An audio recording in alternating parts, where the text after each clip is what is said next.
Hi friends, कैसे हैं आप लोग। तो इस वीडियो में बात करने वाले हैं केमिस्ट्री के बेसिक कंसेप्ट्स के बारे में और कुछ प्रिंसिपल्स के बारे में। बिल्कुल बेसिक की बात है। बिल्कुल जिसको केमिस्ट्री का कुछ पता भी नहीं है उसके लिए काफ़ी वीडियो हेल्पफुल रहने वाली है। जिसको पता है उसके लिए भी तो ऑटोमेटिक हेल्पफुल है, बट बेस बनाने में वीडियो काफ़ी हेल्प करेगी। कई शब्द हैं जिनके बारे में बच्चे कन्फ्यूज रहते हैं, तो उनको हम डिस्कस कर लेते हैं। देखिए, सबसे पहले बात करते हैं मैटर की। मैटर क्या है? अगर इंग्लिश में मैटर शब्द का मतलब देखें तो इंग्लिश का मैटर शब्द का मतलब है मामला। मामला मतलब बात क्या है। मैटर मतलब मैटर क्या है, बोलते हैं ना भाई, क्या मैटर है। बट केमिस्ट्री में ऐसा नहीं है। मैटर क्या है? आप अपने आसपास जो भी चीज देख रहे हैं वो सब मैटर है। ठीक है। मैटर को आम भाषा में बोला जाए, matter is anything that has mass and occupy space, यानी कि कोई भी चीज जिसका मास हो। मास मतलब द्रव्यमान। ठीक है। मास होता है कि मास क्या है, अगर मास को मैं साइंस की भाषा में बोलूँ तो मास होता है कि किसी चीज के अंदर कुल टोटल कितना क्वांटिटी है पार्टिकल्स का। पार्टिकल की जो क्वांटिटी है जिनसे मिलकर बना है कोई चीज, उसको हम मास बोलते हैं। मास और वेट अलग अलग चीज होती है। मास होता है द्रव्यमान, वेट होता है वजन, भार।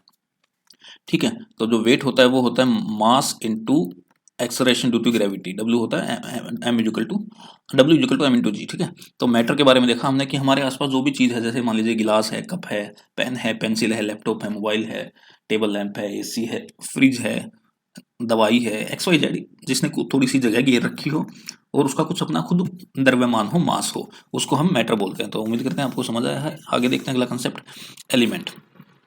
एलिमेंट एक्चुअली होता क्या है? Element are the substances that can not be broken, जिनको तोड़ा नहीं जा सकता, इनटू सिंपलर सब्सटेंसेस, छोटे सब्सटेंसेस में, बाय केमिकल मींस, यानी कि केमिकल रिएक्शंस का यूज करके जिनको और छोटा ना किया जा सके। They are composed of atoms, जो एलिमेंट होते हैं वो एटम्स से मिलकर बने होते हैं। और एटम क्या होता है? The smallest unit of the element. बस, किसी भी एक एलिमेंट की सबसे छोटी जो इकाई होती है उसे बोलते हैं एटम। बट उस इकाई की कुछ ना कुछ प्रॉपर्टीज रहेंगी। इसको मैं एग्जांपल की मदद से समझाता हूँ। मान लीजिए, अगर मैं बोलूं कि एक सब्सटेंस है सोडियम। सोडियम को लिखते हैं केमिस्ट्री में Na, है ना, कैपिटल एन छोटा ए। तो Na लिखते हैं। तो Na का, सोडियम का छोटे से छोटा पार्टिकल, ठीक है, जिसको और ज्यादा तोड़ा ना जा सके, बट वो रहे Na ही, उसमें सारे गुण Na के हो, सोडियम के हो, तो वो सोडियम का एलिमेंट कहलाएगा। ठीक है। सिंपल सी भाषा में आपको बताऊं, पीरियोडिक टेबल में जो रखी हुई, जो भी आपको पीरियोडिक टेबल देखा है आपने, मॉडर्न पीरियोडिक टेबल, उसमें जो भी चीज रखे हैं सारे वो एलिमेंट है। बस। और एलिमेंट के अंदर क्या क्या होता है? कोई भी एक एलिमेंट है, एलिमेंट के अंदर एटम होगा, और एटम के अंदर आपको पता ही क्या होगा। मान लीजिए एटम है, एटम है, तो एटम की संरचना के बारे में अगर बात करें तो सिंपल सी संरचना है। एटम का जो सेंटर होता है वहाँ होता है न्यूक्लियस, और न्यूक्लियस में होते हैं प्रोटॉन और न्यूट्रॉन, और इसके चारों तरफ जो है होते हैं ऑर्बिट्स, इनमें घूमते रहते हैं इलेक्ट्रॉन्स। ठीक है।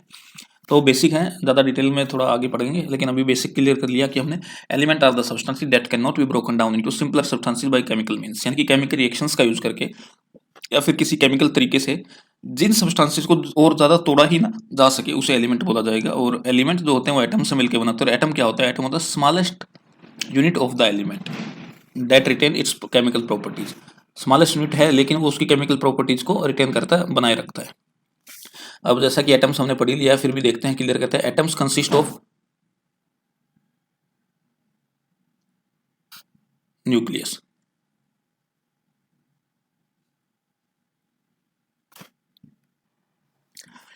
कंटेनिंग प्रोटॉन एंड न्यूट्रॉन्स, यानी कि जो मैंने आपको ऊपर बताया फंडा वही है कि एटम के अंदर एक न्यूक्लियस होता है, जिस न्यूक्लियस के अंदर प्रोटॉन और न्यूट्रॉन होते हैं। ठीक है। एटम क्या होता है? Smallest particle of an element. ठीक है। एलिमेंट का सबसे छोटा जो भाग होता है वो होता है एटम। एटम को तोड़ा नहीं जा सकता, सिंपली सी बात है। Atom is the smallest unit of an element which can not be broken down, but it has all the properties of that particular element. ठीक है। एटम के अंदर एक न्यूक्लियस होता है सेंटर में। ठीक है। न्यूक्लियस के चारों तरफ ऑर्बिट होते हैं, ऑर्बिट के अंदर इलेक्ट्रॉन्स रिवॉल्व करते हैं। बस ये सिंपल सी एटम की संरचना है। और यही हम देख लेते हैं। Atom consist of A nucleus containing proton and neutrons and electrons that orbits the nucleus, यानी कि प्रोटॉन और न्यूट्रॉन्स होते हैं न्यूक्लियस के अंदर, और ऑर्बिट के अंदर क्या होते हैं? इलेक्ट्रॉन्स होते हैं। ठीक है। The number of proton in an atom, atom nucleus determines its atomic number and the chemical identity. तो कितने प्रोटॉन है किसी एटम के अंदर, ये क्या डिटरमाइन करते हैं? उसके एटॉमिक नंबर को, एटॉमिक नंबर और उसकी केमिकल आइडेंटिटी की डिटरमाइन करते हैं। सॉरी, अब देखिए सिंपल सी बात है। एटॉमिक नंबर को दिखाया जाता है जेड से, एटॉमिक मास को दिखाया जाता है ए से। अब जो एटॉमिक मास होता है प्रोटॉन और न्यूट्रॉन का सम होता है, ठीक है। जबकि जो जेड होता है वो केवल प्रोटॉन और इलेक्ट्रॉन के नंबर के बराबर होता है। ये आप याद रखिएगा कि जितने इलेक्ट्रॉन होते हैं उतने प्रोटॉन होते हैं और उतना ही उसका एटॉमिक नंबर होता है। अब चलते हैं पीरियोडिक टेबल के बारे में। पीरियोडिक टेबल क्या है? पीरियोडिक टेबल बेसिकली कुछ नहीं, पीरियोडिक टेबल एक टेबुलर फॉर्म की अरेंजमेंट है एलिमेंट्स की, यानी कि एलिमेंट्स को एक टेबल में अरेंज कर दिया है, किसी पर्टिकुलर फॉर्मेट में अरेंज कर दिया है based on their atomic number. अभी जो मॉडर्न पीरियोडिक टेबल है वो हमारा एटॉमिक नंबर के बेसिस पे है। और वो क्या बोलता है मॉडर्न पीरियोडिक टेबल की, मॉडर्न पीरियोडिक टेबल जो है वो as per the increasing order of their atomic number है। It organize elements into rows, rows को बोलते हैं पीरियड्स, एंड कॉलम, कॉलम को बोलते हैं groups, based on their chemical properties, उनकी केमिकल प्रॉपर्टीज के हिसाब से इनको ऑर्गेनाइज किया गया है, ठीक है। इस समय हमारे पीरियोडिक टेबल के अंदर 7 ग्रुप है और टोटल, माफ कीजिएगा 18 ग्रुप है और 7 पीरियड्स हैं। अब केमिकल कंपाउंड्स के बारे में बात करते हैं। कंपाउंड्स क्या? कंपाउंड्स मतलब दो से ज़्यादा एलिमेंट्स को कंबाइन करके कोई चीज़ बनी हुई तो वो कंपाउंड है। Chemical compound are formed when 2 और more different elements combine chemically in fixed ratio. जिस तरीके से अगर बात करी जाए तो H2O है ना, पानी है H2O, तो इसके अंदर 2 एलिमेंट हो गए। एक एलिमेंट हो गया आपका हाइड्रोजन, एक एलिमेंट आपका हाइड्रोजन है, एक एलिमेंट है आपका ऑक्सीजन। तो 2 एलिमेंट है किसी फिक्स रेशो में कंबाइन है, तो ये क्या होगा? ये कंपाउंड कहलाएगा। इसी तरीके से NaCl क्या है? सोडियम क्लोराइड, जो खाने का नमक होता है, साधारण नमक। तो ये भी एक्चुअली क्या हो गया? ये आपका केमिकल कंपाउंड हो गया। तो ये the chemical compound are formed when 2 और more elements combine chemically in a fix ratio. For example H2 is compound made up of 2 hydrogen atom and 1 oxygen atom, ठीक है। तो उम्मीद करता हूं यहाँ तक आपको क्लियर हो रहा होगा केमिकल रिएक्शन। केमिकल रिएक्शन अभी रासायनिक अभिक्रियाएं माफ कीजिएगा, गले में थोड़ा खराश है। केमिकल रिएक्शन क्या है? रासायनिक अभिक्रिया है, ठीक है। तो केमिकल रिएक्शन बेसिकली होती क्या है? ये देखिए, केमिकल रिएक्शन का सीधा फंडा है, कुछ एलिमेंट्स आपस में कंबाइन करेंगे, मान लीजिए ए और बी कंबाइन करी और रिएक्शन हुई और सी और डी बनाया, ठीक है। तो इन एलिमेंट्स को रिएक्टेंट्स बोलेंगे और ये जो बन रहे हैं इन्हें बोलेंगे प्रोडक्ट्स, जो कंबाइन हो रहे हैं उन्हें बोलेंगे रिएक्टेंट्स। तो 2 या 2 से ज़्यादा रिएक्टेंट्स कभी भी कंबाइन होते हैं और उनके बीच में कोई केमिकल रिएक्शन होती है तो प्रोडक्ट्स बनते हैं, बस यही चीज़ है। चाहे वो रिएक्शन जो होती है वो ब्रेकडाउन भी हो सकती है और वो ब्रेकडाउन ना होकर फॉर्मेशन भी हो सकता है।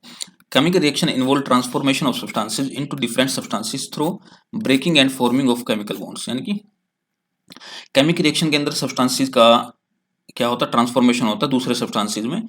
क्या होता है? केमिकल बॉन्ड के बनने से और केमिकल बॉन्ड के टूटने से केमिकल रिएक्शंस होती हैं, ठीक है। और सब्सटेंसेस ट्रांसफॉर्म होते हैं एक से दूसरे में। मैंने आपको बता दिया, जो रिएक्शन में भाग ले रहे हैं उन्हें बोलते हैं रिएक्टेंट्स, जो हमें आउटकम मिल रहे हैं, रिजल्ट मिल रहा है, वो होते हैं हमारे प्रोडक्ट्स, ठीक है।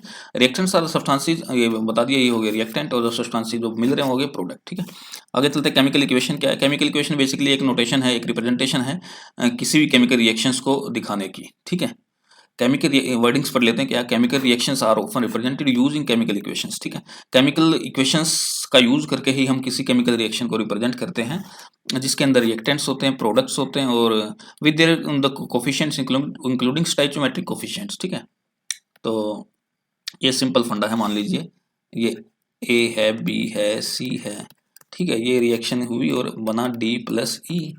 तो इनके ये हैं हमारे रिएक्टेंट्स, ये हमारे रिएक्टेंट्स है, ए है, बी है, सी। ये क्या रिएक्टेंट्स है? क्योंकि कंबाइन हो रहे हैं और रिजल्ट हमें मिल रहा है D, और ये प्रोडक्ट्स हैं, दीज आर द प्रोडक्ट्स। ये प्रोडक्ट्स हैं और ये रिएक्टेंट्स हैं। अब सिंपल सा फंडा है, जब रिएक्टेंट्स है इनका कुछ कोफिशिएंट होगा, स्टोइचियोमेट्रिक कोफिशिएंट्स बोलते हैं इसको, ठीक है। मतलब इनके आगे जो भी है कुछ एक कोफिशिएंट होगा। तो इस फॉर्म में जो कभी भी हम रिएक्शन को दिखाते हैं तो क्या होती है? वो एक केमिकल इक्वेशन को के द्वारा शो की जाती है। आगे चलते हैं। केमिकल बॉन्डिंग बेसिक है तो ज़्यादा डिटेल में जाने की कोशिश नहीं करूंगा मैं। Chemical bonds hold the atoms together. Chemical bond क्या होता है? बॉन्ड मतलब बंधन, बॉन्ड जैसे बॉन्ड ऑफ लव, ठीक है। तो केमिकल बॉन्ड क्या है? बेसिकली ये एटम्स को टुगेदर होल्ड करते हैं कंपाउंड के अंदर। There various type of chemical, बहुत तरीके के केमिकल बॉन्ड होते हैं। कोवेलेंट बॉन्ड में शेयरिंग ऑफ इलेक्ट्रॉन्स होता है। Ionic bond sharing of ions होता है ना, ट्रांसफर ऑफ आयंस होता है। मेटालिक बॉन्ड्स, तो बहुत तरीके के बॉन्ड्स होते हैं। तो ये बिल्कुल बेसिक है, ज़्यादा डिटेल्स में भी जाएंगे नहीं। मॉलिक्यूल्स क्या होते हैं देखते हैं। Molecules are the group of atoms held together by chemical bonds. Chemical bonds के द्वारा जब ग्रुप ऑफ एटम्स को इकट्ठा रखा जाता है तो उसकी चीज़ को क्या बोलते हैं? मॉलिक्यूल। जैसे O2 है, O2 क्या है? एक्चुअली ऑक्सीजन गैस है ना, O2 इज ऑक्सीजन गैस, बस। तो ये क्या है? मॉलिक्यूल है। इसके अंदर क्या है? ऑक्सीजन के 2 एटम्स को केमिकल बॉन्ड ने बांध के रखा हुआ, तो ये ऑक्सीजन गैस है, बस मॉलिक्यूल हो गया। स्टेट ऑफ मैटर क्या है? स्टेट ऑफ मैटर क्या है? Matter exist in 3 primary states. Matter जो है बेसिकली 3 प्राइमरी स्टेट्स में एग्जिस्ट करता है, सॉलिड, लिक्विड एंड गैस, ठीक है। और सॉलिड, लिक्विड एंड गैस में एग्जिस्ट करता है, और आमतौर पर अगर बात करी जाए तो हम चेंजेस जो स्टेट होता है इनको चेंज कर सकते हैं एनर्जी को ऐड करके और रिमूव करके। एग्जांपल के तौर पे मैं आपको समझा देता हूँ। मान लीजिए आइस है, बर्फ है, सॉलिड होती है। अगर बर्फ को मैं हीट कर दे रहा हूँ, मान लीजिए बर्फ को मैं गैस पर रख दे रहा हूँ, तो क्या हुआ, वाटर बन जाएगा। तो क्या हुआ, मैटर इसका चेंज हो गया, स्टेट ऑफ मैटर चेंज हो गया। स्टेट ऑफ मैटर बेसिकली क्या होता है, सॉलिड, लिक्विड, गैस। ये सॉलिड था और बन गया क्या, लिक्विड। तो यही इसमें बताया गया कि स्टेट ऑफ मैटर बेसिकली 3 होते हैं, primary state of matter, solid, liquid and gas. और एक स्टेट ऑफ मैटर से लेकर दूसरे स्टेट ऑफ मैटर में हम इजीली चेंज कर सकते हैं, बस हमें क्या करना है, एनर्जी को रिमूव करना है, फिर एनर्जी को ऐड करना है। आगे चलते हैं एसिड एंड बेसिस। तो बिल्कुल बेसिक फंडा है, ज़्यादा समय आपको लगाऊंगा नहीं, बिल्कुल केमिस्ट्री को बेस से समझाने की कोशिश करी है। जिन बच्चों को बिल्कुल नहीं आता उनके लिए काफ़ी हेल्पफुल है। एसिड एंड बेस क्या होता है, तो देखिए एसिड क्या है, एसिड वो सब्सटेंस होते हैं जिनको अगर पानी में मिला दिया जाए तो H+ आयन रिलीज करते हैं। Acids are the substances that release hydrogen ion, hydrogen ion को रिलीज करते हैं, H+ आयन को रिलीज करते हैं अगर उनको पानी के अंदर मिक्स कर दिया जाए, ठीक है। वाइल जो बेस होता है वो OH- आयन यानी कि हाइड्रोक्साइड आयन रिलीज करते हैं। और एसिड का जो pH वैल्यू होती है वो हमेशा 7 से कम होती है, 7 से कम होती है एसिड की pH वैल्यू। और बेस की pH वैल्यू जो होती है वो 7 से बड़ी होती है, 7 से बड़ी होती है बेस की pH वैल्यू। pH वैल्यू क्या होती है वो डिटेल में हम आगे पढ़ेंगे, कोई बात नहीं। तो pH स्केल बेसिकली एक पैमाना होता है जिसके बेसिस पे हम एसिडिटी और बेसिसिटी को नापते हैं किसी भी सॉल्यूशन की, और 0 से लेकर 14 तक ये pH वैल्यू की रेंज होती है।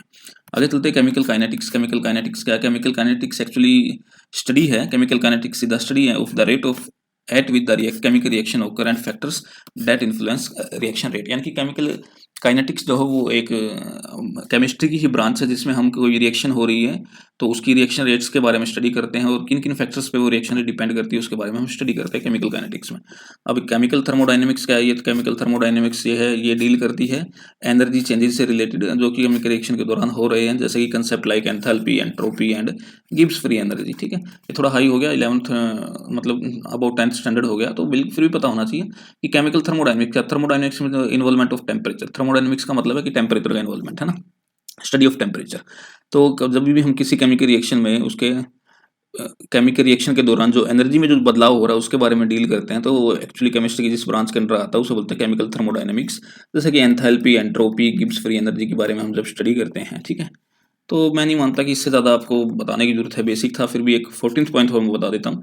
Chemical stoichiometry. Stoichiometry involves the calculation related to the quantitative relationship between reactants and product in a chemical reaction, ठीक है। तो स्टाइचोमेट्रिक जो कोफिशिएंट्स होते हैं उनके बीच में जो क्वांटिटेटिव रिलेशनशिप होती है उसको दिखाने के लिए जो केमिस्ट्री हम यूज़ करते हैं वो है स्टाइचोमेट्रिक केमिस्ट्री। तो यही उम्मीद करता हूँ कि बेसिक फंडे आपके क्लियर होंगे केमिस्ट्री के। तो अगर ऐसी ही एजुकेशन वीडियो देखना चाहते हो कमेंट में यश लिखिए, और अगर आपको समझ आया तो लाइक वीडियो को जरूर कीजिएगा, चैनल को सब्सक्राइब कीजिएगा, क्योंकि ऐसी ही एजुकेशन वीडियो के साथ मैं आपके साथ लगातार इस चैनल पर बना रहूँगा। धन्यवाद।